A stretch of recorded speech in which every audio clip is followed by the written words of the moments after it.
firman Allah kepadanya, namamu Yakub. Dari sekarang namamu bukan lagi Yakub, melainkan Israel. Jadi kalau mendengar di kitab Kejadian ada nama Israel, yang dimaksudkan belum sebuah bangsa, tapi ini baru nama Yakub. Ketika Israel diam di negeri ini, terjadilah bahwa Ruben sampai tidur dengan Bilha, kundik ayahnya, dan kedengaranlah hal itu kepada Israel. Dan Bapak Ibu lihat ke ayat 23. Anak-anak Lea ialah Ruben, anak sulungnya kan? Anak sulung Yakub. Kemudian Simeon, Lewi, Yehuda, Isakar, Zebulon. Anak Rahel, Yusuf dan Benyamin. Terus ayat 25 ini, anak-anak Bilha, budak perempuan Rahel. Sebelumnya diceritakan Rahel meninggal. Lalu ini lihat, Ruben tidur dengan Bilha, budak atau yang disebut kundik Yakub. Nah, Bapak Ibu, itu contoh ya. Contoh dari yang disebutkan di kitab Imamat bab 18. Sudah kembali ke kitab Imamat lagi. Kembali ke Imamat lagi. Kita sedang melihat hubungan dengan siapa saja yang termasuk dalam perzinahan itu tadi ya. Yang dilarang. Berikutnya ayat 9. Kembali ke Imamat 18. Ayat 9. Mengenai aurat saudara perempuan, saudaramu perempuan, anak ayahmu atau anak ibumu, hubungan dengan saudara kandung. Ya. Itu juga dilarang, jelas. Ayat 10. Anak perempuan dari anakmu laki-laki atau anakmu perempuan. Cucu, ya kan? Berikutnya, ayat 11. Anak perempuan dari seorang istri ayahmu. Saudara tiri ya. Saudara satu ayah, beda ibu. Bapak Ibu ingat ada kasus yang seperti ini? Jangan, ini ngomong Alkitab loh ya, jangan nyari kasus di internet. Nah, kalau mau tahu Bapak Ibu, silahkan ke 2 Samuel. 2 Samuel ya.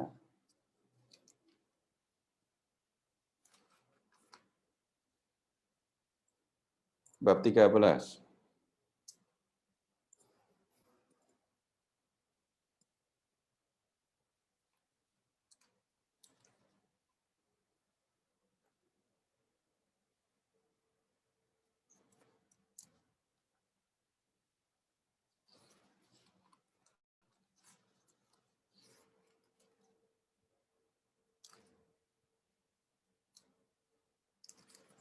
Lihat ayat 1. Sesudah itu terjadilah yang berikut. Absalom bin Daud mempunyai seorang adik perempuan yang cantik, namanya Tamar. Amnon bin Daud jatuh cinta kepadanya. Hati Amnon sangat tergoda sehingga ia jatuh sakit karena Tamar. Nah, kemudian Bapak Ibu lihat ayat 14.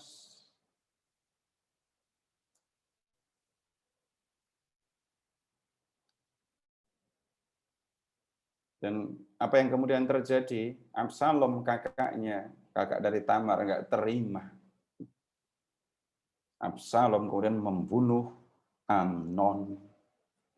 Nah, tapi tunggu dulu supaya lebih jelas, Bapak Ibu tolong ke 2 Samuel bab 3.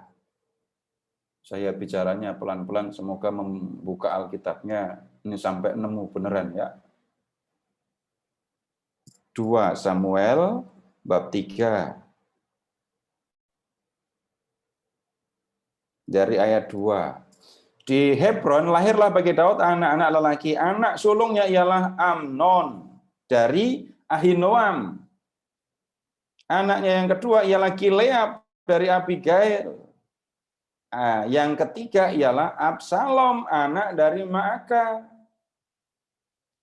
Daud punya banyak istri. Istrinya yang bernama Ahinoam melahirkan Amnon. Istrinya yang bernama Maaka melahirkan Absalom dan adiknya Tamar tadi ya. Tamar diperkosa oleh Amnon. Lalu yang kemudian terjadi, Absalom membunuh Amnon. Nah, ini contoh yang kita bisa temukan berkaitan dengan larangan yang disebut di kitab Imamat 18 tadi. Kembali ke Imamat 18.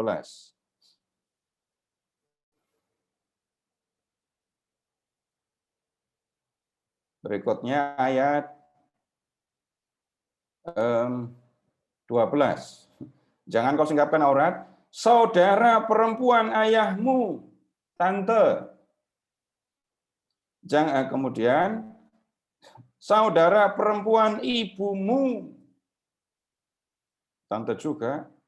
Berikutnya ayat 14. Istri saudara laki-laki ayahmu. Ini gimana nih? Bahasa Indonesianya apa? Istri dari saudara laki-laki ayahmu. Berikutnya ayat 15. Menantu perempuan 16. Istri saudaramu laki-laki ipar. Berikutnya ayat 17. Janganlah kau singkapkan aurat seorang perempuan dan anaknya perempuan. Jadi sekalian ini dua orang, ibu dan anaknya diperistri gitu ya. Janganlah kau ambil anak perempuan dari anaknya laki-laki atau dari anaknya perempuan untuk menyingkapkan aurat. Mereka kerabatmu. Berikutnya, madu kakakmu. Berikutnya, jangan kau hampiri seorang perempuan waktu cemar kain. Kalau yang ayat 20 lebih jelas lagi. Janganlah kau bersetubuh dengan istri sesamamu. Tunggu dulu, Bapak Ibu. Kelihatannya ini soal kayak gini aja kok diurus gitu ya. Tapi Bapak Ibu coba perhatikan. Hukum perkawinan dalam gereja. Ada kan relasi yang dilarang. Nggak boleh. Ini menantu saya, tapi anak saya sudah meninggal. Jadi menantu saya lalu saya ambil jadi istri. Ini kalau dihukum gereja boleh atau enggak kayak gini? Ini anak tiri saya. Tapi istri saya sudah enggak ada, lalu saya senang dengan anak tiri saya. Enggak bisa juga. Bapak Ibu, yang seperti ini sudah diperhatikan oleh orang Israel sejak kuno. Dan kalau Bapak Ibu belajar hukum perkawinan dalam gereja, yang seperti ini diperhatikan. Kasus baru tahu setelah menikah, ternyata istrinya itu saudara kandungnya, tapi terpisah lama. Perkawinan yang seperti ini nggak bisa dilanjutkan, nggak bisa diteruskan. Karena apa? Ini keliru, ini salah. Jadi Bapak Ibu, tadi kita hanya mendengar dalam 10 firman ada larangan untuk berzina. Jangan berzina. Yang dimaksudkan berzina itu apa saja? Nah, lihat ini, melakukan hubungan dengan yang seperti ini. Berikutnya, ini soal orang tua kepada anak. Orang tua kepada anak. Lihat ke ayat 21. Janganlah kau serahkan seorang dari anak-anakmu untuk dipersembahkan kepada Moloch, supaya jangan kau melanggar kekudusan nama Allahmu, akulah Yahweh. Jangan kamu menyerahkan anakmu untuk dipersembahkan kepada dewa Moloch. Karena waktu itu banyak yang melakukan itu di Kanaan.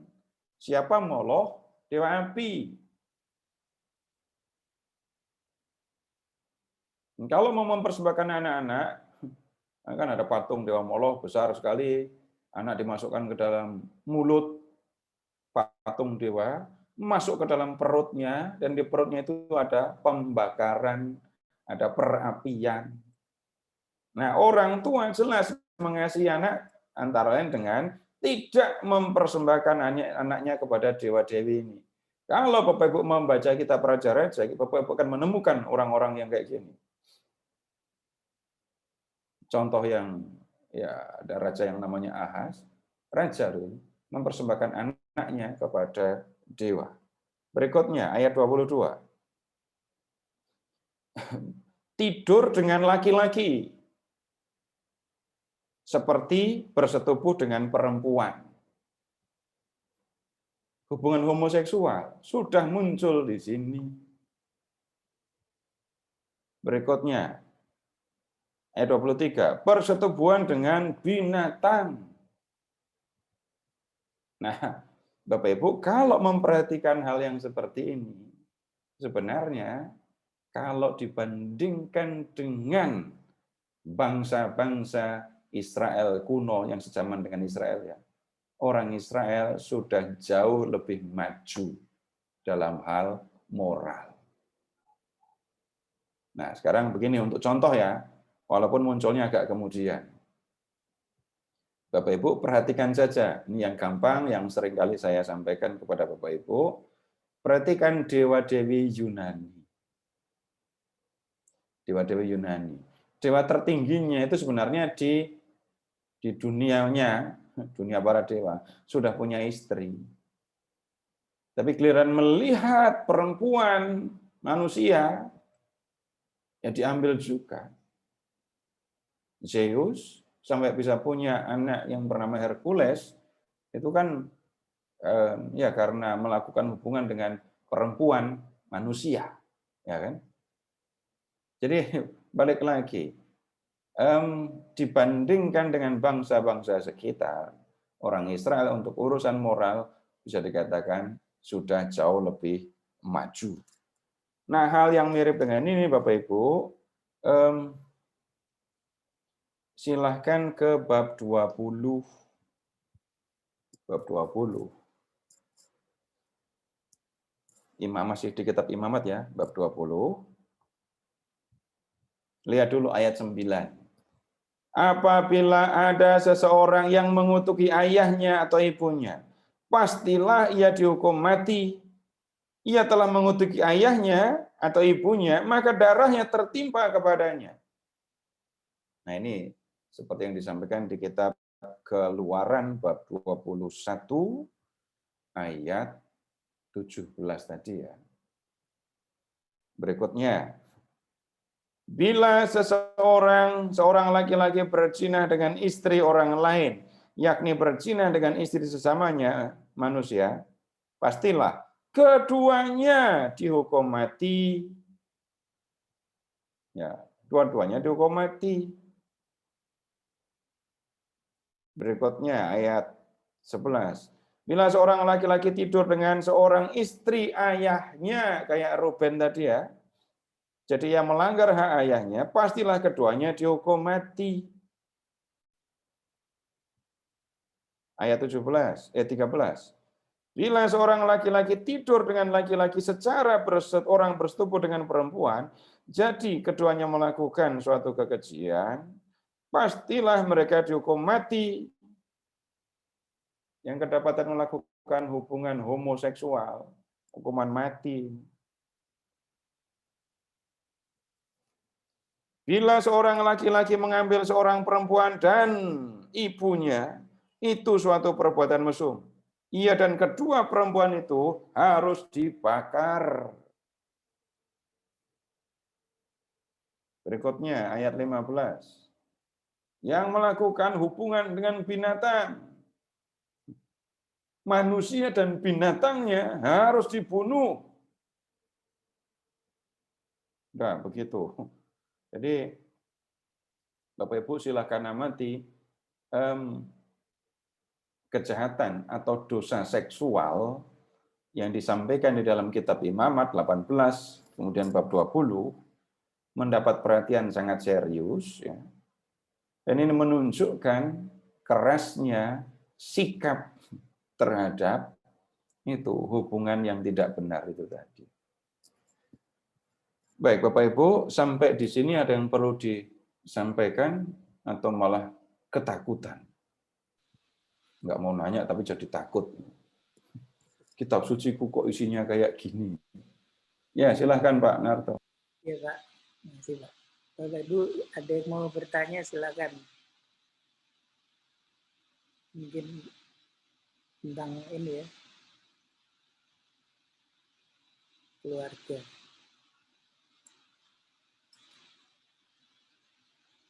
Silakan.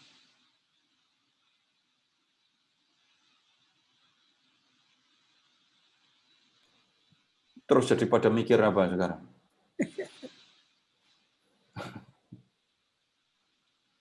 Bapak Ibu jangan salah juga ya, hal yang seperti ini menjadi pedoman moral di kemudian hari termasuk di dalam gereja Katolik loh ya.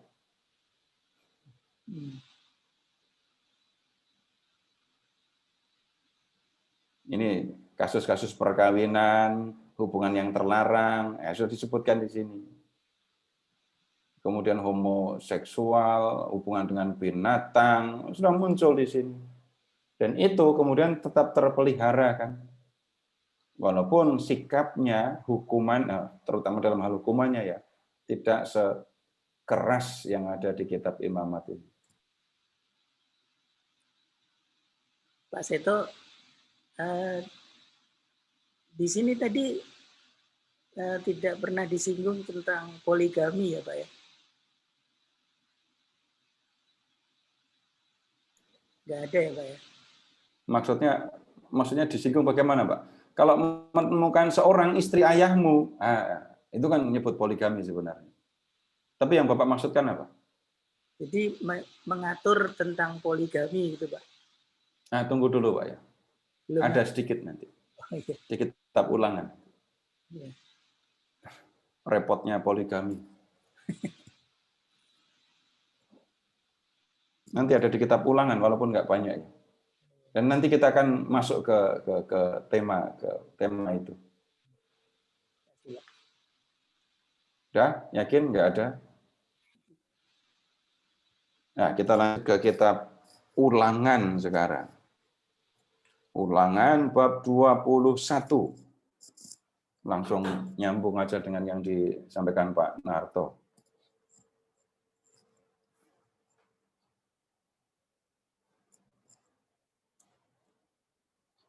Ulangan 21, lihat ke ayat ini 15.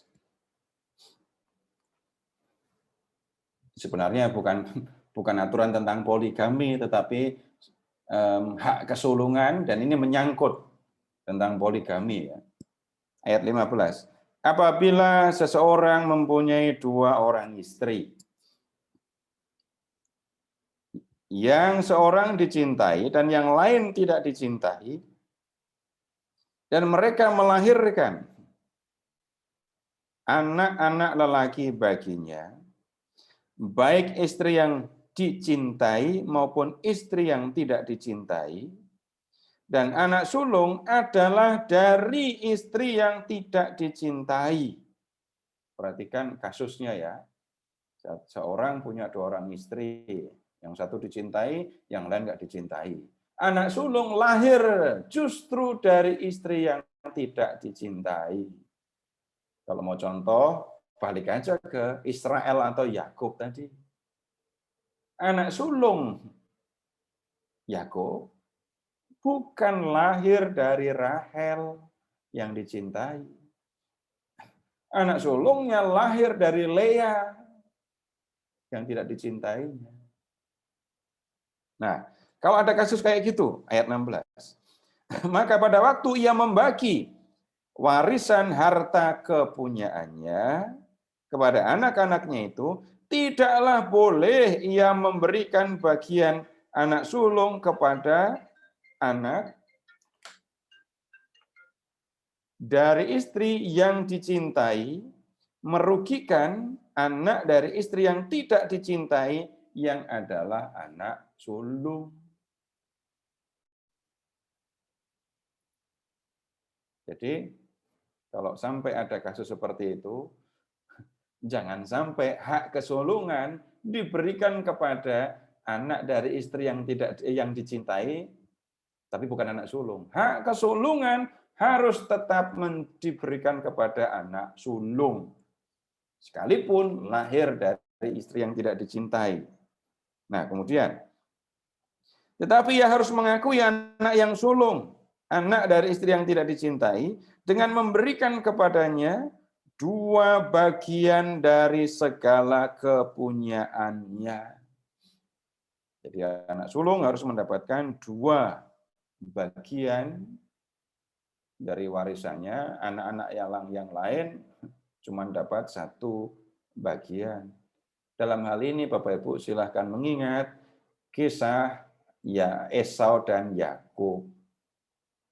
Kalau sampai Esau menjual hak kesulungan, apa artinya itu? Warisan yang harusnya menjadi haknya sekarang diserahkan kepada Yakub, itu maksudnya. Hak kesulungan itu hak yang menyangkut soal waris. Ya. Berikutnya, silahkan ke ayat 18. Ini tentang menghormati orang tua. Ini ya.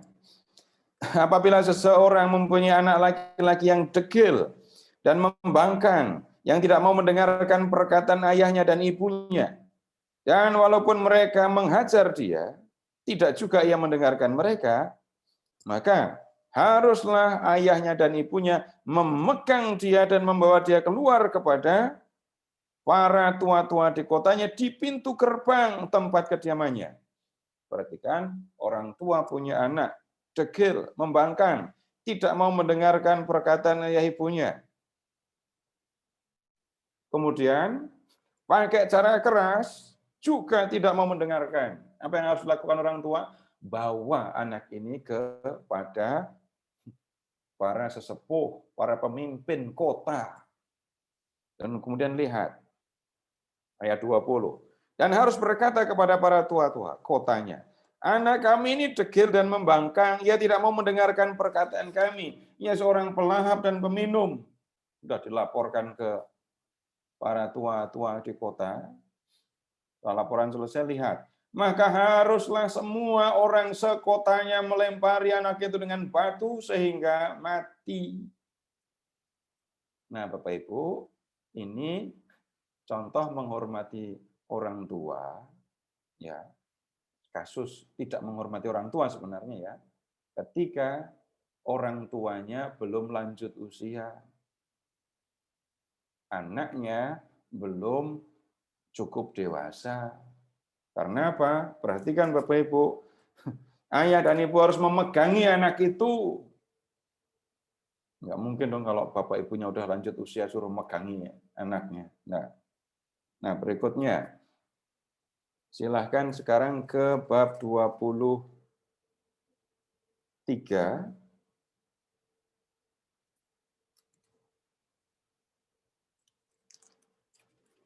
Kok 23? 22.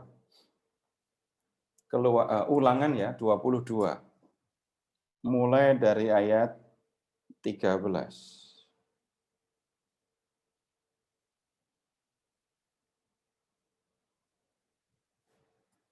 Ini dalam konteks perkawinan,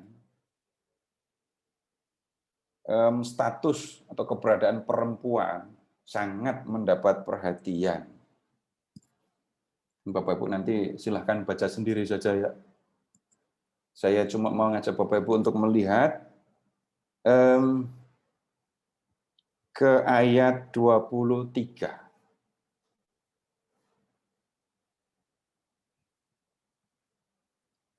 Ayat 23. Oh, tunggu dulu. Sebenarnya keseluruhan.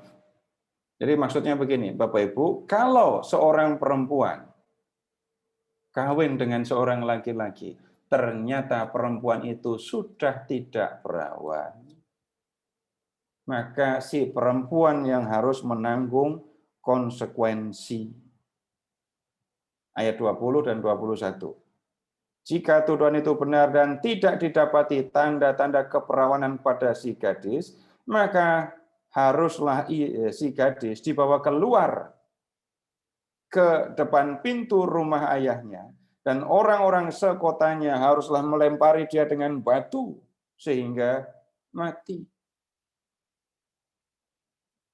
Nah, Bapak Ibu, silahkan mengingat kasus Maria dan Yusuf. Maria baru bertunangan dengan Yusuf. Dan Yusuf melihat Maria sudah hamil. Sudah jelas kan? Maria ada masalah ini. Dan kalau Yusuf melakukan tindakan seperti kebiasaan orang Yahudi, itu sama dengan Yusuf harus membiarkan Maria diperiksa oleh para pemimpin agama. Ya. Dan Yusuf nggak mau itu. Karena itu Yusuf bersiap untuk menceraikan Maria secara diam-diam. Ingat cerita itu kan? Dan Bapak Ibu, kalau memperhatikan apa yang ada di dalam kitab Ulangan ini, yang terjadi dengan Maria itu bisa sangat berbahaya. Hamil sebelum punya suami. Nah, kenapa Maria tidak diperiksa dan seterusnya? Ya, kemudian kan Maria dikenal sebagai istri Yusuf. Berkat campur tangan malaikat yang mendatangi Yusuf, ya, Yusuf berani mengambil Maria sebagai istri. Ini masalahnya atau hukumnya ada di sini. Yang berikutnya silahkan ke bab 24. Bab 24. Dari ayat 1.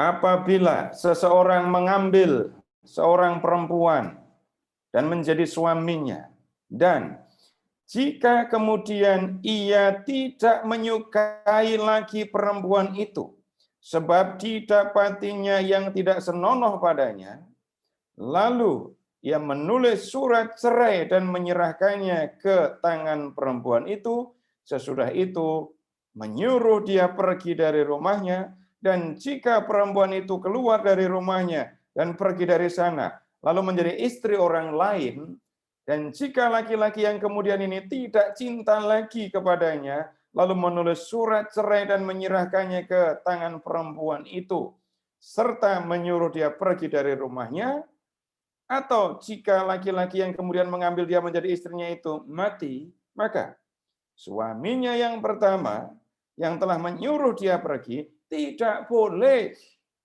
mengambil dia kembali menjadi istrinya setelah perempuan itu dicemari, sebab hal itu adalah kekejian di hadapan Tuhan.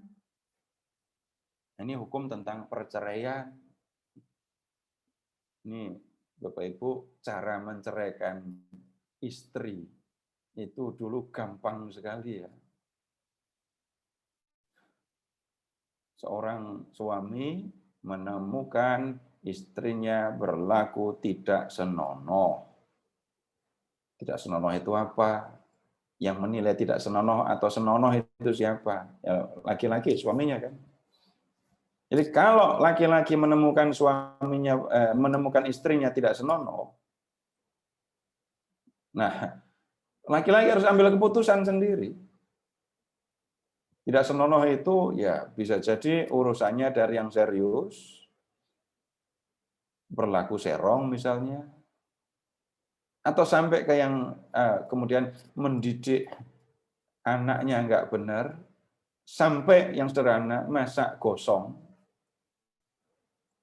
Itu karena tidak ada keterangan tentang hal yang tidak senonoh, ada di zaman kuno seorang rabi yang sampai mengatakan tidak senonoh itu termasuk ini masak nggak benar. Dan perhatikan prosedur perceraian menceraikan istri. Tulis surat cerai, berikan surat cerai kepada istri, suruh dia pergi, selesai. Begitu saja kan caranya. Nah, Bapak Ibu, ketika mendengar yang seperti ini, tolong perhatikan. Kalau ada orang yang nuduh Gereja Katolik tidak berlaku seperti di Alkitab dalam hal ini gitu ya. Bapak Ibu bisa menggunakan teks ini. Ini ada di Alkitab. Di gerejamu cara menceraikan istri begini apa enggak? Oh, berarti kalau enggak, berarti kamu enggak sesuai dengan Alkitab juga. Di mana Bapak Ibu ketemu menceraikan istri itu caranya seperti ini? Hanya menulis surat, kasih ke istri, suruh pergi. Nanti kalau istri itu sudah menjadi istri dari laki-laki lain, peringatannya nggak boleh kembali ke suami yang pertama. Nah sekarang, begini, silahkan Bapak Ibu memperhatikan soal perceraian ini berkaitan dengan apa yang dikatakan oleh Tuhan Yesus. Jadi silahkan ke Injil Matius bab 5 dulu. Matius bab 5.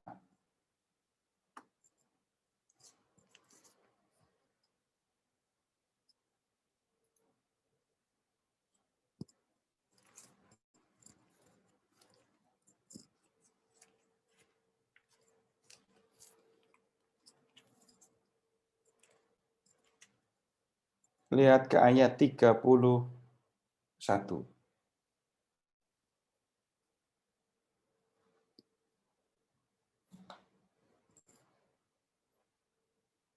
Telah difirmankan juga, siapa yang menceraikan istrinya harus memberi surat cerai kepadanya.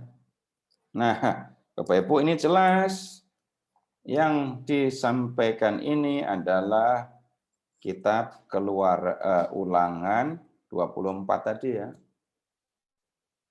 Nah, kemudian, tetapi aku berkata kepadamu, setiap orang yang menceraikan istrinya, kecuali karena zina, ia menjadikan istrinya berzina. Siapa yang kawin dengan perempuan yang diceraikan, ia berbuat zina. Nah, Bapak Ibu, ini saya tidak akan diskusi panjang lebar mengenai hal ini ya, tapi kata berzina itu bisa berarti seperti yang saya sebut tadi, melakukan hubungan dengan yang bukan istrinya, yang bukan suaminya. Itu arti yang pertama. Arti yang kedua, Bapak Ibu, ingat tadi ya, yang bukan suami, yang bukan istri itu siapa saja. Ada hubungan-hubungan yang dilarang. Seorang laki-laki kawin dengan seorang perempuan dan kemudian ternyata mereka dua saudara kandung. Harus bisa. Ini juga, ini dalam hal ini yang disebut zina. Jadi kata zina bisa berarti dua ya. Yang kedua itu artinya hubungan perkawinan dengan orang terlarang, orang yang dilarang. Menikah dengan menantu, menikah dengan saudara tiri, menikah dengan ibu kandung. Ini zina dalam arti yang kedua. Harus pisah. Nggak benar yang seperti itu. Nggak benarnya kenapa? Itu kita nanti akan beralih ke diskusi moral. Dan kemudian juga genetika. Berikutnya, tolong ke ayat 27, mumpung masih di sini. Kamu telah mendengar firman, jangan berzina. Tetapi aku berkata kepadamu, setiap orang yang memandang perempuan dan serta menginginkannya, sudah berzina dengan dia di dalam hatinya. Nah, Yesus menyempurnakan firman yang ada di dalam Taurat dengan mengatakan, jaga kesucian hatimu juga. Memandang perempuan menginginkan dalam hati, itu sudah membuat kamu berzina dalam hati. Hatimu sudah kotor, berdosa. Nah, yang berikutnya, tolong ke kitab, masih di Injil Matius ya, bab 19.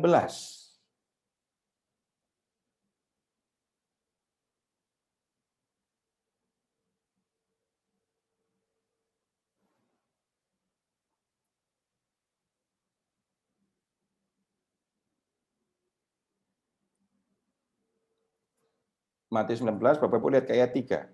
Datanglah orang-orang Farisi kepadanya untuk mencobai dia. Mereka bertanya, apakah diperbolehkan orang menceraikan istrinya dengan alasan apa saja? Jawab Yesus, tidakkah kamu baca bahwa Ia yang menciptakan manusia sejak semula menjadikan mereka laki-laki dan perempuan? Dan firman-Nya, sebab itu laki-laki akan meninggalkan ayahnya dan ibunya dan bersatu dengan istrinya, sehingga keduanya itu menjadi satu daging. Kutipan dari kitab Kejadian. Demikianlah mereka bukan lagi dua, melainkan satu. Karena itu apa yang telah dipersatukan Allah tidak boleh diceraikan manusia. Jadi prinsip Yesus jelas. Perkawinan itu monogami ya. Seorang laki-laki dan seorang perempuan. Dan Bapak Ibu perhatikan apa yang dikatakan oleh Tuhan Yesus di ayat 6. Yang dipersatukan Allah. Perkawinan menunjuk pada sesuatu yang merupakan karya Allah. Allah lah yang mempersatukan seorang laki-laki dengan seorang perempuan dalam ikatan perkawinan. Allah yang ada di situ. Allah yang terlibat di dalam relasi itu. Nah, kemudian setelah Yesus mengatakan prinsipnya ini monogami gitu ya. Dan kemudian tidak ada perceraian, yang mempersatukan laki-laki dengan perempuan itu Tuhan. Perceraian itu bukan sesuatu yang dikehendaki oleh Allah. Perhatikan kembali ke ayat 3. Apakah diperbolehkan apakah diperbolehkan suami menceraikan istrinya dengan alasan apa saja? Yang mengambil keputusan untuk menceraikan suami. Dan Tuhan Yesus mempertentangkannya. Yang mempersatukan laki-laki dan perempuan dalam ikatan perkawinan itu Allah. Bagaimana mungkin seorang laki-laki manusia ya menceraikan apa yang sudah disatukan Allah? Ayat 7. Kata mereka kepadanya, jika demikian apakah sebabnya Musa memerintahkan untuk memberikan surat cerai jika orang menceraikan istrinya? Musa itu yang disebutkan yang di kitab Imamat tadi loh, hukum tentang perceraian, Ulangan 24 tadi ya.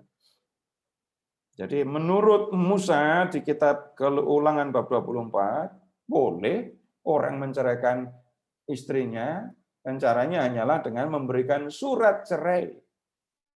Jadi mereka bertanya, jadi orang-orang Farisi bertanya gini, kamu melarang orang untuk bercerai.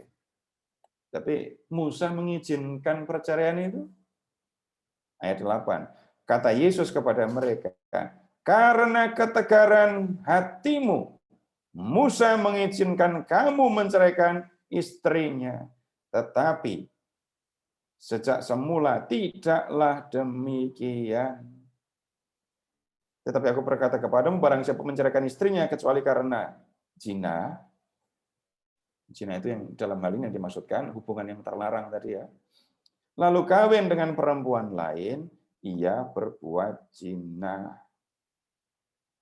Nah, kemudian perhatikan lagi ayat 8.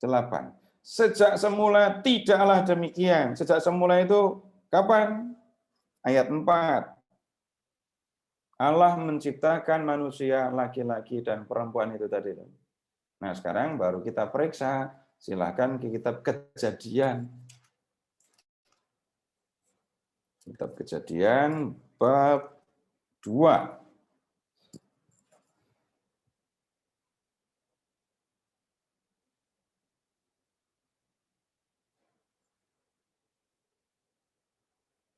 Kejadian bab 2, Bapak Ibu silahkan melihat ke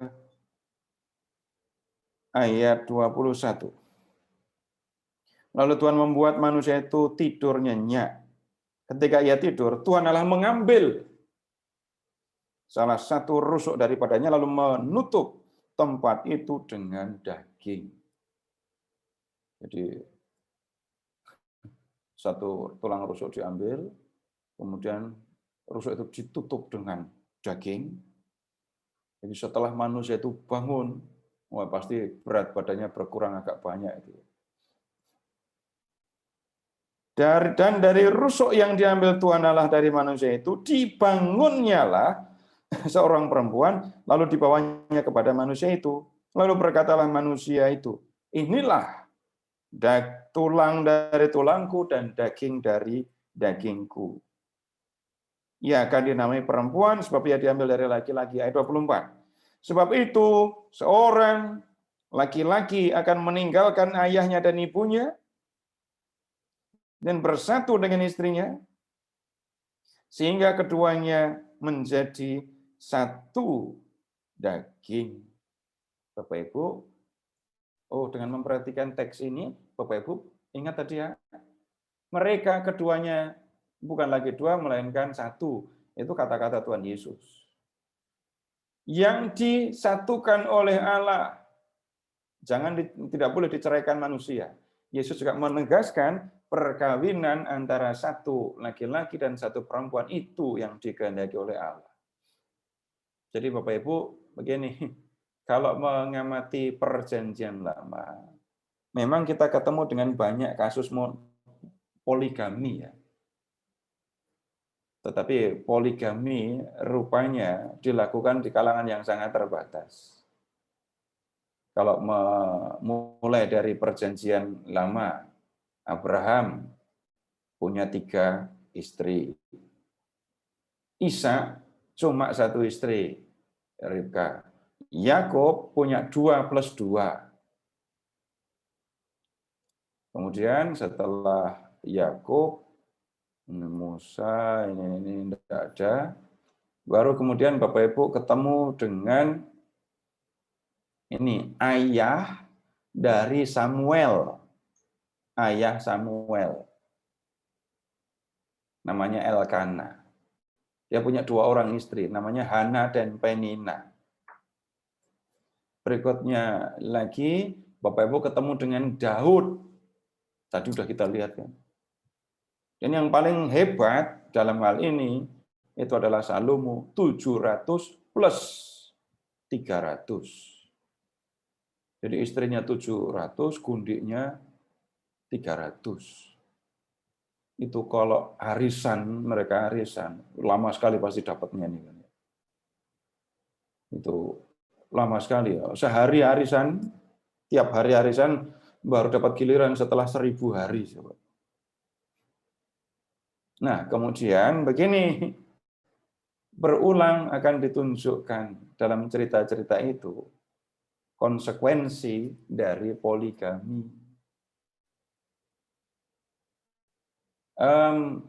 Mulai dari yang belakangan,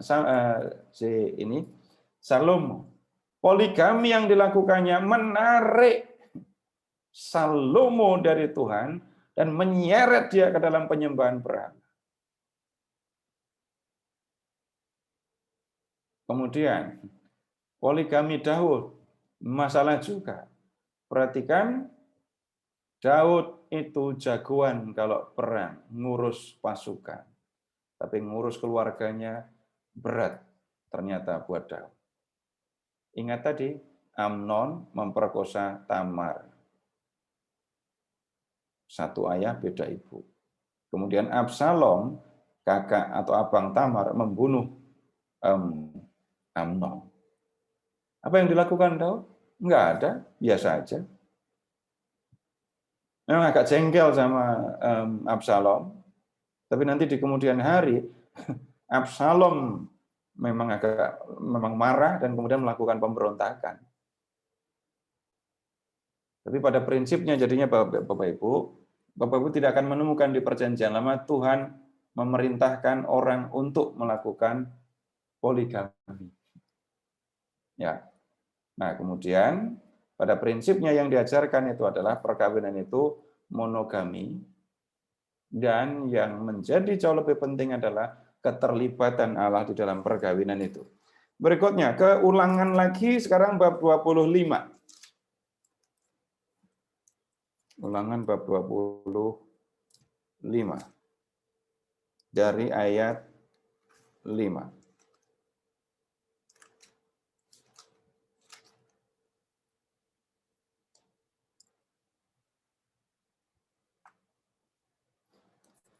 Apabila orang-orang yang bersaudara tinggal bersama-sama dan seorang daripada mereka mati dengan tidak meninggalkan anak laki-laki, maka janganlah istri orang yang mati itu kawin dengan orang di luar lingkungan keluarganya. Saudara suaminya haruslah menghampiri dia dan mengambil dia menjadi istrinya, dan dengan demikian melakukan kewajiban perkawinan ipar. Perkawinan ipar. Maka anak sulung yang nanti dilahirkan perempuan itu haruslah dianggap sebagai anak saudara yang sudah mati itu, supaya nama itu jangan terhapus dari antara orang Israel.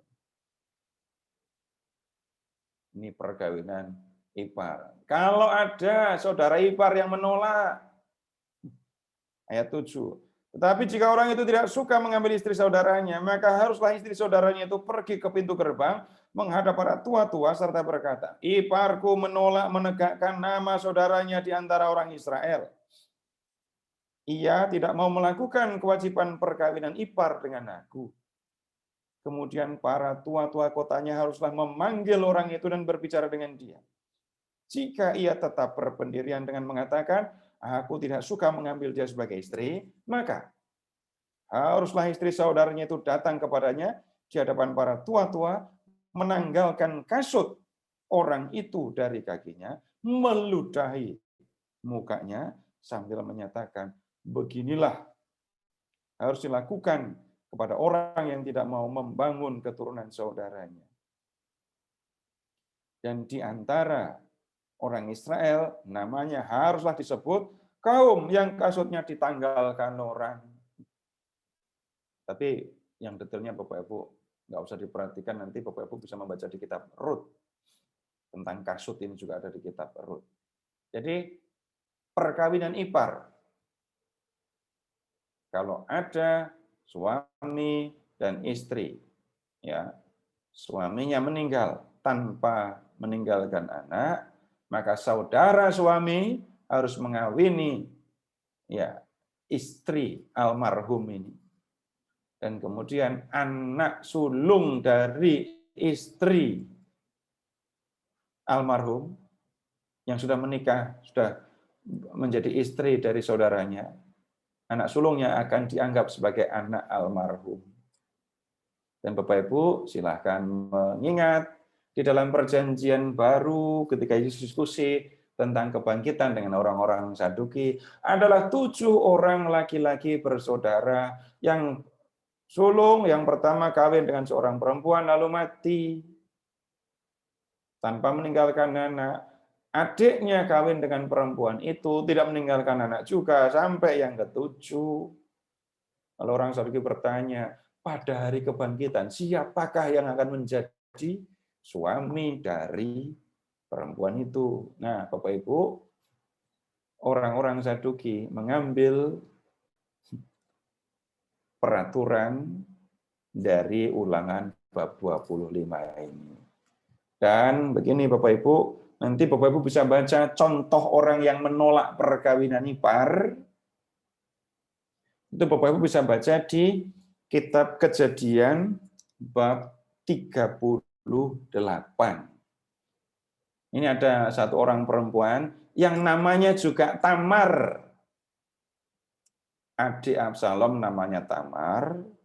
Menantu Yehuda itu juga Tamar.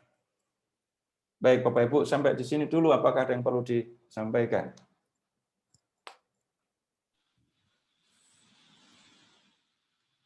Silakan. Ada di chat, Pak. Jadi kitab-kitab ini menjadi acuan tatanan moral, hukum, maupun sosial kemasyarakatan. Iya. Dalam hukum Taurat, Bapak Ibu, kita menemukan hal-hal yang menyangkut soal moral. Dan bukan hanya orang Yahudi yang menggunakannya. Saya tadi menyebutkan bahwa bahkan di dalam gereja Katolik, soal-soal yang menyangkut soal berkaitan dengan moral, itu banyak yang mengambil dari Taurat ini. Kita hanya mendengar, ya jangan membunuh. Yang pertama kali bicara jangan membunuh, bukan Tuhan Yesus. Tuhan Yesus hanya mengutip dari 10 firman tadi kan. Membunuh di zaman kuno, ingat itu itu artinya yang sebenarnya adalah membunuh sesama karena benci, karena marah, bukan hukuman mati, ya, bukan perang. Membunuh di zaman sekarang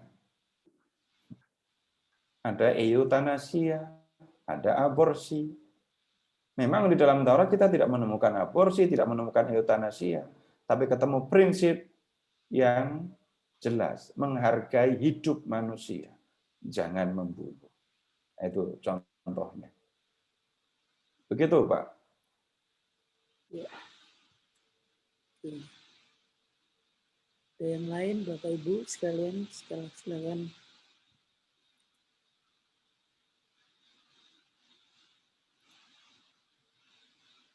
Pak Seto, kalau gereja Katolik sekarang ini tentang perkawinan ipar itu nggak ada ya, Pak ya? Maksudnya, Nggak ada, Pak. Nggak dilanjutkan ya. Karena apa? Nanti konsekuensinya, kalau perkawinan ipar, nanti akan ke poligami, Pak. Ya. Dan padahal gereja Katolik pegang prinsip monogami. Kan begitu kan? Jadi tujuan perkawinan ipar yang nomor 1 itu kan membangkitkan keturunan bagi almarhum. Karena belum punya anak ya. Ya, belum punya anak. Kalau sudah punya anak ya nggak ada, tidak ada soal perkawinan ipar tadi. Iya, begitu, Pak. Pak Okada mau bertanya, Pak? Silakan, Pak. Silakan.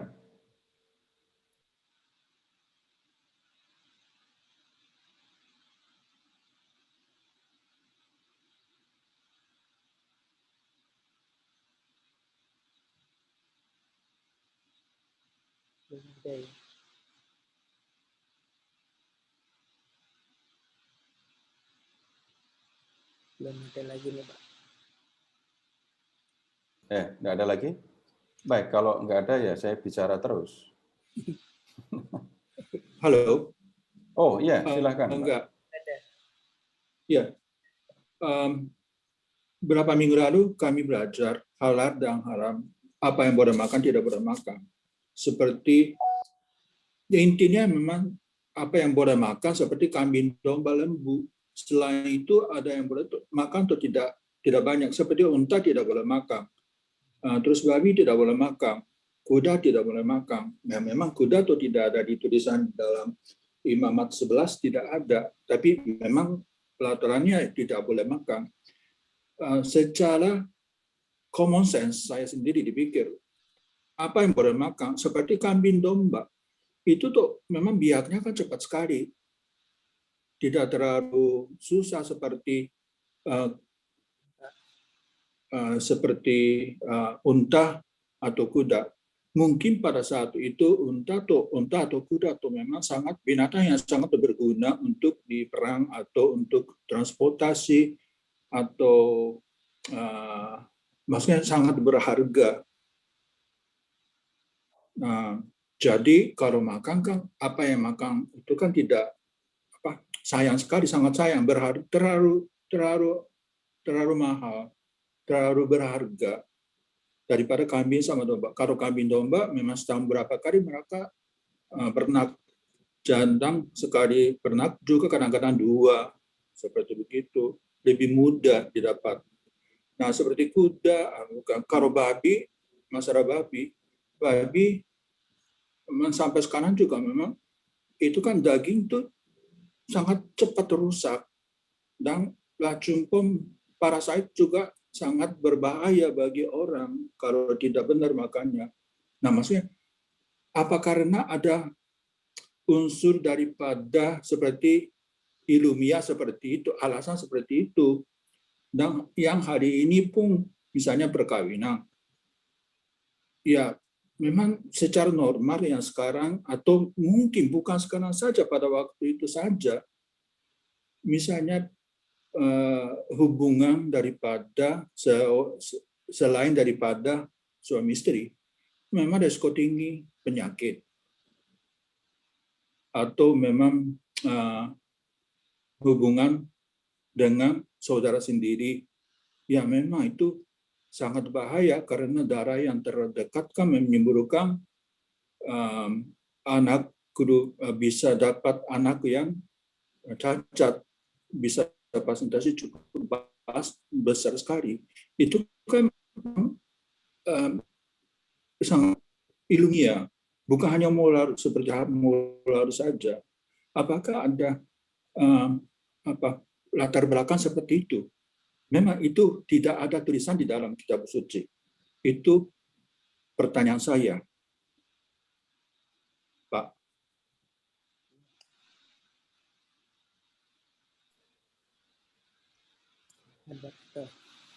Baik Pak, begini, ada memang usaha-usaha untuk mencari penjelasan yang yang ilmiah tentang daging yang dilarang. Ada, tapi kemudian lalu akan ketemu yang lain juga nggak bisa terima. Misalnya, saya ambil contoh yang lain lagi ya. Daging babi itu berbahaya karena babi itu bisa mengandung cacing pita. Tapi kemudian yang suka makan daging babi akan mengatakan, pilih mana, cacing pita atau antraks? Atau sapi gila. Ya, yang seperti itu ada usaha untuk itu. Tetapi kemudian ya lebih banyak kita akan menemukan menyebutnya ya kegagalan untuk menerima untuk penjelasan yang ilmiah sungguh-sungguh. Ini ngomongin makanan dulu ya. Nah, tapi kemudian ketika saya berusaha mencari sebenarnya ada apa di balik larangan makan binatang yang haram ini, saya belum menemukan. Belum menemukan apa yang sebenarnya ada di balik ini. Dan kita harus kembali ke zaman kuno, tapi rupanya itu tidak sederhana, tidak mudah. Dan saya sampai sekarang saya belum menemukan kenapa ada larangan yang seperti ini. Penjelasan ilmiah menurut saya kurang bisa diterima karena apa? Karena hal yang negatif tidak hanya ada di dalam daging babi, tapi juga ada di dalam daging-daging yang lain. Kemudian, nah kalau urusan yang perkawinan, benar ada yang kita bisa terima secara ilmiah karena unsur itu tadi, genetika itu ya. Perkawinan dengan yaitu darah yang terlalu dekat, itu sangat riskan. Tetapi ada juga yang urusannya bukan soal genetika. Larangan untuk mengawini menantu, mengawini anak tiri. Dari sisi darah ini jauh. Tetapi dari sisi moral, Nah, ini bisa dikatakan, kita hanya bisa mengatakan ini moral yang tinggi dan moral yang rendah. Jadi ya begitu Pak, ada yang bisa diterima secara ilmiah, dan ternyata ini kan luar biasa ya, mereka sudah sampai kepada pengalaman, pemahaman yang seperti itu dulu. Begitu Pak. Baik Pak, terima kasih banyak Pak. Ya, sama-sama. Ada satu pertanyaan di chat Pak Seto dari Bu Sri. Kenapa belakangan ini ada beberapa perceraian yang disetujui Gereja Katolik? Iya, ini situasi yang tidak mengenakkan gitu ya. Dulu waktu menikah mengatakan yang dipersatukan Allah tidak boleh diceraikan manusia gitu. Yes. Tapi kemudian yang terjadi cerai beneran. Dan ketika bercerai, apakah ada yang mengatakan Tuhan yang dulu menyatukan kami, Tuhan juga yang sekarang memisahkan kami? Saya tidak memberi ide, saya bertanya, apakah ada yang mengatakan begitu kalau orang bercerai atau berpisah? Kalau sudah niatnya pisah, ngomongnya apa coba? Yang nggak cocok lah, atau yang silau dengan wajah lain, kan urusannya seringkali begitu saja. Nah kemudian begini, kita hanya bisa mengatakan itu kok boleh bercerai, itu kok bisa cerai gitu ya. Dalam yang ada kita menemukan, kalau yang saya bicara yang resmi ya, maksudnya ini yang memang ada di dalam Gereja Katolik. Yang jelas ini prinsip. Kalau saya mengatakan silahkan, enggak apa-apa bercerai asal begini-begini, enggak, itu bukan ajaran Katolik. Manusia dipersatukan oleh Allah dalam ikatan perkawinan. Perkawinan Gereja Katolik itu sah kalau sudah ada dua syarat. Yang pertama, terima sakramen, ya. Dua, melakukan hubungan seksual, istilahnya ratum et consumatum. Nah, kemudian bisa jadi ya, ini pada akhirnya pisah dan nggak dilanjutkan. Kenapa? Setelah menikah baru ketahuan kalau suaminya nggak suka perempuan. Suaminya senangnya sama laki-laki, sehingga secantik apapun istrinya, cantik sekali istrinya, suaminya nggak tertarik, nggak pernah melakukan hubungan badan. Sudah, ini berarti harus pisah. Nggak sah. Ya. Atau bukan memiliki kecenderungan seksual yang menyimpang, tapi hati si laki-laki misalnya ya, masih terikat beneran kepada mantannya dulu. Sehingga dia menikah ini sebenarnya cuma formalitas, dia sebenarnya nggak pengen. Atau yang ekstrem juga, setelah acara resepsi, ya, jadi habis misa, resepsi, dua pihak berebut, tidak sampai ketemu kata sepakat untuk urusan uang. Uang apa namanya kalau uang waktu resepsi itu? Ini dua keluarga berkelahi gara-gara uang, sampai akhirnya kedua pihak memutuskan sudah nggak jadi perkawinan. Nah itu karena tidak melakukan hubungan badan, maka itu juga enggak sah. Itu harus pisah. Atau kemudian yang berikutnya, yang ini tadi loh, ada ini laki-laki dan perempuan ini ada hubungan yang nggak bisa diterima. Ternyata laki-laki itu adalah omnya. Ternyata yang perempuan itu tantenya.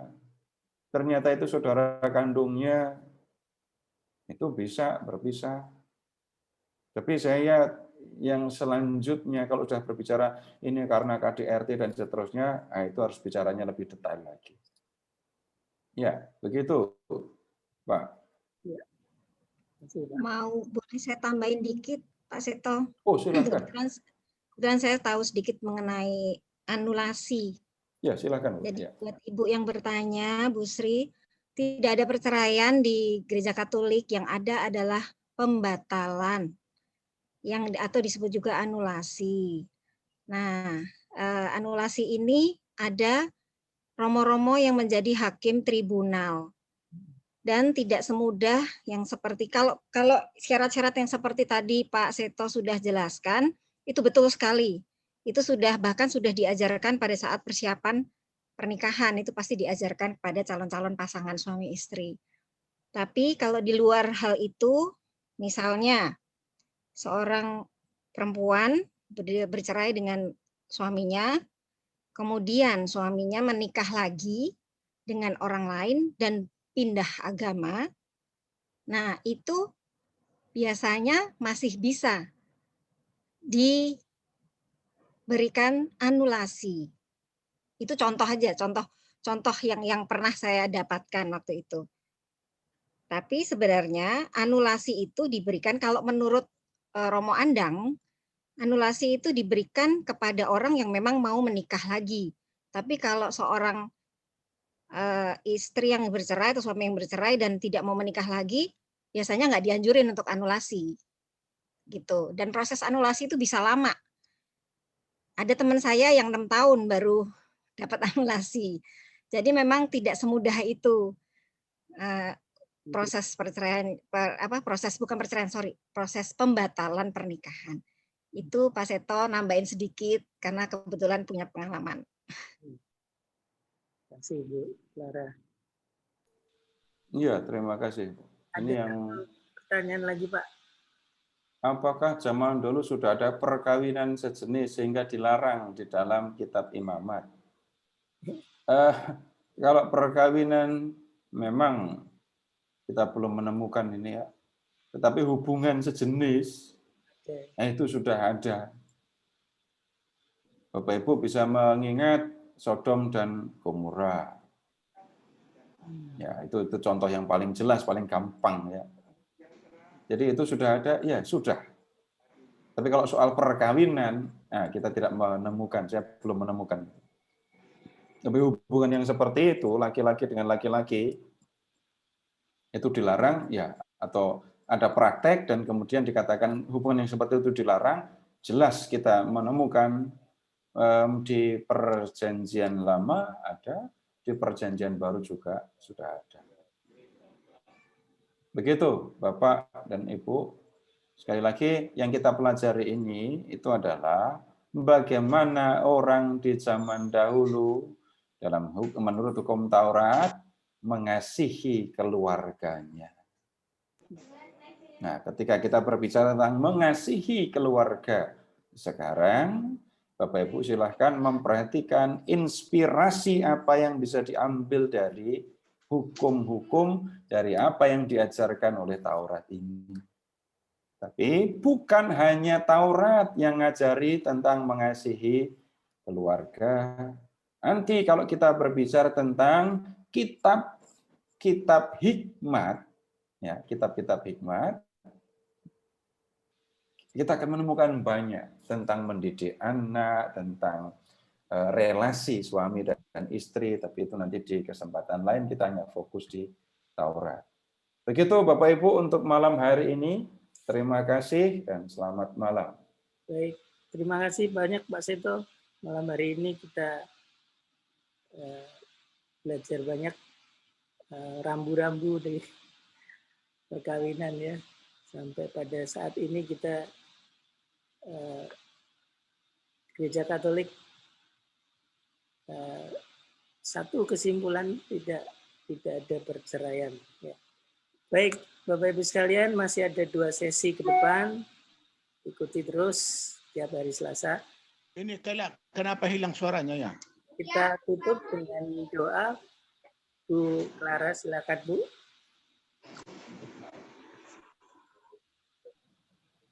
Baik, terima kasih Pak Sunarto.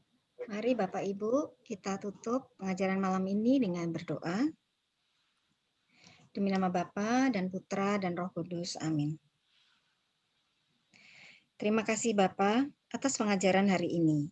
Semoga pengajaran dan firman-firman yang diajarkan hari ini dapat menjadi rema bagi kehidupan kami selanjutnya. Kami berdoa untuk kesehatan Pak Seto, keluarganya, dan pelayanannya. Kami juga mohon berkat-Mu agar kami semua dapat diberikan kesehatan, sehingga dapat mengikuti pengajaran kembali minggu depan. Bunda Maria, Bunda Penolong kami, doakanlah kami.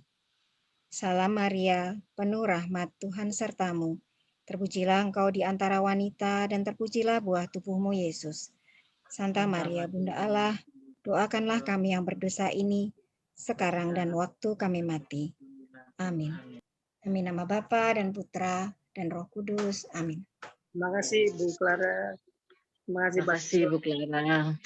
Bapak Ibu sekalian. Terima kasih. Terima kasih Pak Seto. Ya, terima kasih Bapak Ibu semua. Saya pamit ya. Semuanya. Pak Seto, terima kasih Pak. Terima kasih Pak Seto. Sampai jumpa. Terima kasih ku ucapkan padamu